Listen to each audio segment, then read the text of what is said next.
অন্য জায়গাতে বই কিনতে গেলে তবে 200 টাকা লাগবে, 300 টাকা লাগবে, আমার এনে মাত্র 20 টাকা। আমি বই কিনে 1 লক্ষে 10,000 পিস, 5,000 পিস বাংলা বাজার বিভিন্ন প্রকাশনী সংগ্রহ করি। বই 21 মেলা শেষ হয়ে জায়গায় বিক্রি করে। চাহিদা আছে মোটামুটি 20 টাকা পাইলে 500 টাকার বই দিলাম, এটা 350 টাকার বই, 20 টাকা পাইলে তো চাহিদা থাকবে 500 টাকার বই। এটা তো আমার ব্যবসা অনেক আগে থেকে 5 বছর থেকে করতেছি আমি। সব ধরনের বই পাওয়া যায় আমার কাছে, ভ্যারাইটিস বই পাওয়া যায়। আমি যেটা পছন্দ করি সেটা হয়তো কিনি, এটা বাইরে কিনলে হয়তো লাইব্রেরিতে কিনলে হয়তো 30% লেস দিতে হয়, 30% লেসে 100-200 টাকার বই দিতে হয়, তাহলে 60 টাকা কম পাই। আর এখানে হয়তো 20 টাকা পাই বা 30 টাকায় পাই, এই সুবিধা। বেশি পুরাতন বই কিনে আর বাংলা একাডেমিতে কিছু বইটই কিনি। কম দামে বই পাই, বই পড়ি যেহেতু কম দামে পাওয়া যায়, সেটাই এইখানে পাওয়া যায়, পুরাতন বইয়ে পাওয়া যায়। তবে অনেক পুরাতন বইও হয়তো হঠাৎ পাওয়া যায়, সেটা হয়তো লাইব্রেরিতে নাই, এটা হয়, এরকম হয়। ম্যাগাজিন ট্যাগাজিন এখন তো পাওয়া যায় না, আগে আরও বেশি পুরাতন বই পাওয়া যায়, এখন তো নতুনের বেশি আবির্ভাব। আগে আমরা ওই 80 দশকে 90 দশকে এগুলাতে বই কিনা পুরাতন মাইজোর পাইতে, এখন পাওয়া যায় না। তো বই দেখে পছন্দ হয়ে সঙ্গে সঙ্গে একটা কেনার ইচ্ছে হয়।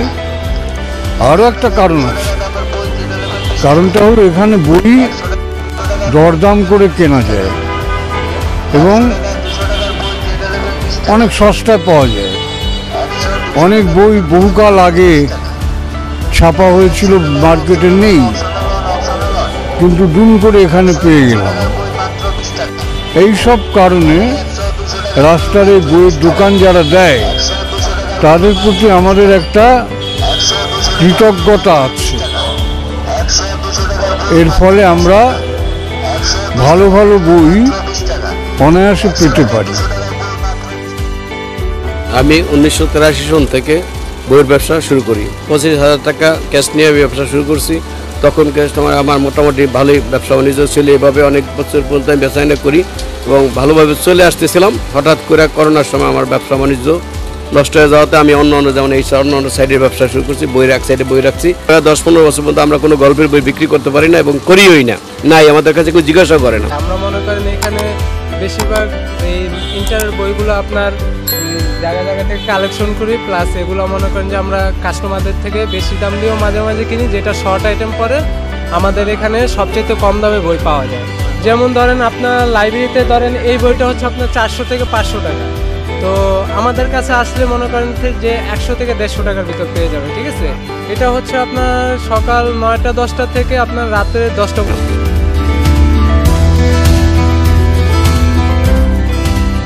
অন্যদিকে চালু হওয়ার পর থেকে সন্ধ্যা হলেই লেখক, প্রকাশক, পাঠকের সমাগমে জমজমাট হয়ে থাকত প্রকাশক ফয়সাল আরেফিন দীপনের স্মৃতি বিজড়িত বইঘর দীপনপুর। কিন্তু কোভিডকালীন খরচ জোগাতে না পেরে বন্ধ হয়ে গেছে সেই বুকশপ ক্যাফে, নেমে গেছে তার শাটার। আমরা কিছুদিন আজিজ সুপার মার্কেটে কাজ করে আমাদের মনে হলো যে আমরা দীপনের স্মৃতির জন্য একটা বড় কিছু করি। সেই উদ্দেশ্যে আসলে দীপনপুরের যাত্রা।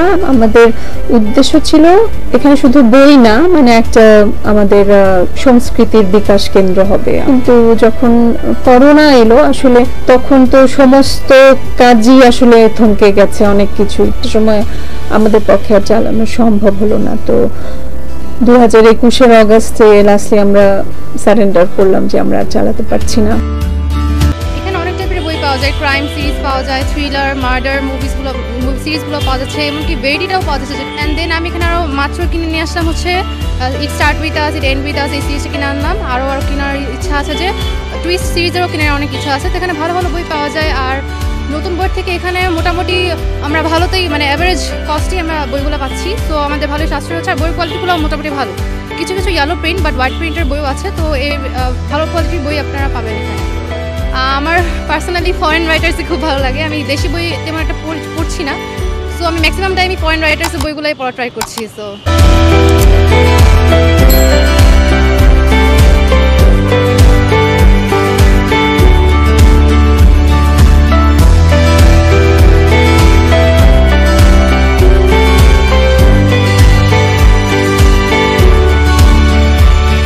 অনলাইন বইয়ের দোকান রকমারি.com-এর কর্মীদের ব্যস্ততাই বলে দেয় বেশ ভালোই চলছে তাদের ব্যবসা। মাসে তাদের বিক্রি প্রায় 1.5 থেকে 2 লাখ বই। দেশের বাজার ছাড়িয়ে 30 থেকে 40টি দেশে রপ্তানি হয় এখানকার বই। 2012 সালে পুরো এক বছরে যতটুকু সেল হয়েছে, এখন কোনো দিন আমাদের এক বেলাতে তার চেয়ে বেশি সেল হয়।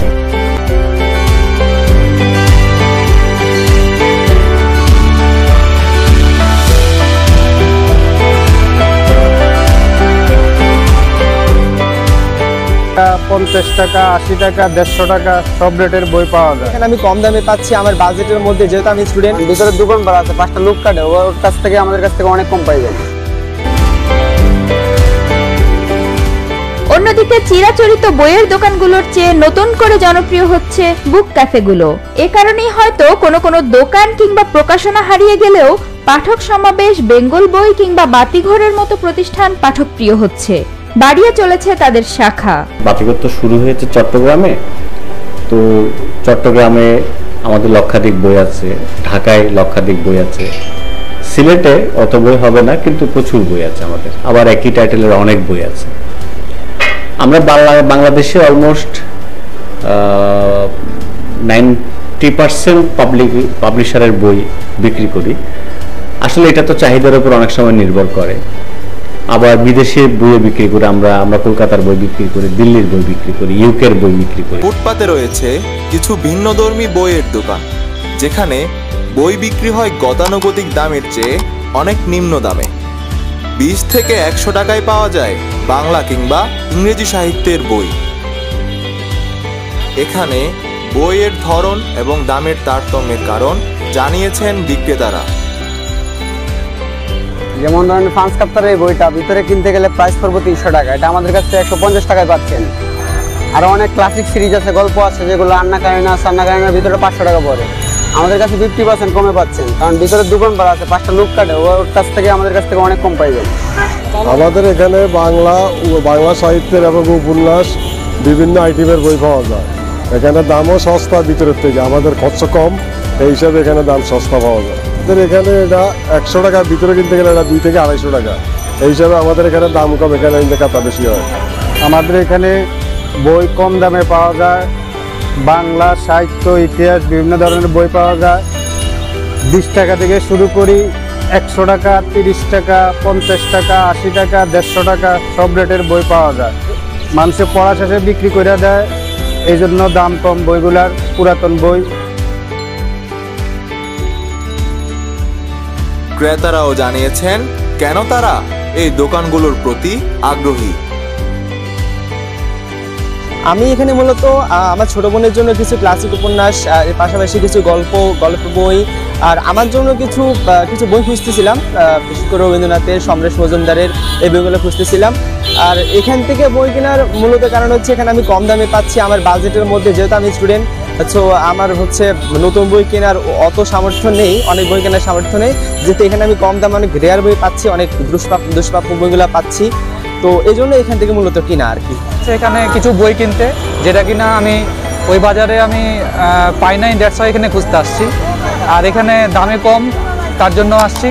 আর এমন কিছু বই আছে যেগুলো আমি ওখানে গিয়ে ঢালাওভাবে দেখতে পারবো না, তার জন্য এখানে আমি সব বই একসাথে দেখতে পাচ্ছি, আমার চুজ করার একটা হচ্ছে অপশন থাকতেছে, দ্যাটস ওয়াই আমি এখানে আসছি। আর এখানে অনেক ভালো বই পাওয়া যায়, অনেক পুরাতন এবং অনেক ভালো বই, যেগুলো আমি সচরাচর অন্যান্য দোকানে পাই না, সেগুলো আমি এখানে সহজে কিনতে পারি এবং যেটা আমার বাজেটের মধ্যে অ্যাফোর্ডেবল।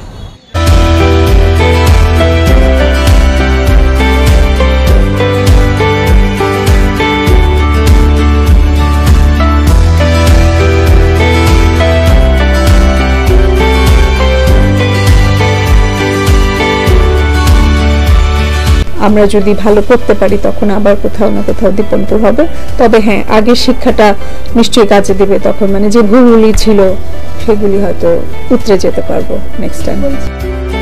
যেহেতু এগুলো পুরনো বই, সেহেতু দাম অনেকটাই কম থাকে, দেখা যায় কিছু নতুন বইও পাওয়া যায়, সেক্ষেত্রে অর্ধেক দাম অর্ধেকের কম দামেও পাওয়া যায়। তো আমি এখানে ইউজুয়ালি টেস্ট পেপার টাইপের বইগুলো কিনতে আসি, মানে বলতে গেলে বেশিরভাগই পুরানো বই নেওয়া হয়, কারণ নতুন বই স্পেশালি কিছুই থাকে না বলতে গেলে, ওই ঘুরে ফিরে এসে সেম জিনিসই। তো যেহেতু আমরা 23 ব্যাচের প্রশ্ন এমনিতেই আসবে না, সেহেতু 22 ব্যাচের পড়তে হবে।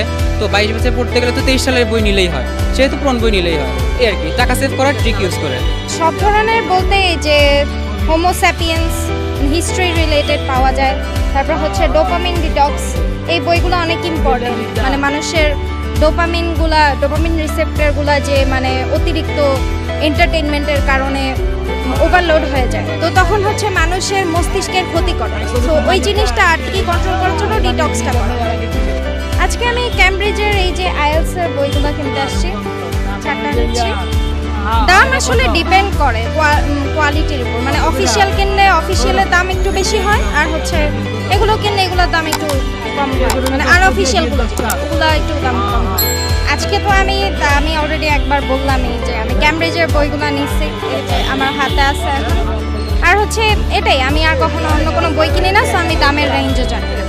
লাইব্রেরিতে তো অবভিয়াসলি অনেক বেশি, আর এখানে একটু কম, এখানে একটু চিপ আছে। কিন্তু সময়ের সঙ্গে তাল মিলিয়ে দীপনপুর টিকে থাকতে না পারলেও পাঠকেরা মিস করছেন এমন প্রতিষ্ঠানকে। একটা নতুন বইয়ের দোকান চালু হয়, সেটা তো যারা বই পাঠক, বই অনুরাগী, তাদের জন্য অবশ্যই ভালো। আর সেখানে যেতে পারবে, বইগুলো দেখতে পারবে, আর বেশি বেশি বই পড়তে পারবে, এটা অবশ্যই ভালো। তো আমরা চাই দীপনপুর যদি বন্ধ হয় আবার চালু হয়, অথবা আমাদেরও যাওয়া হবে বই কেনার জন্য।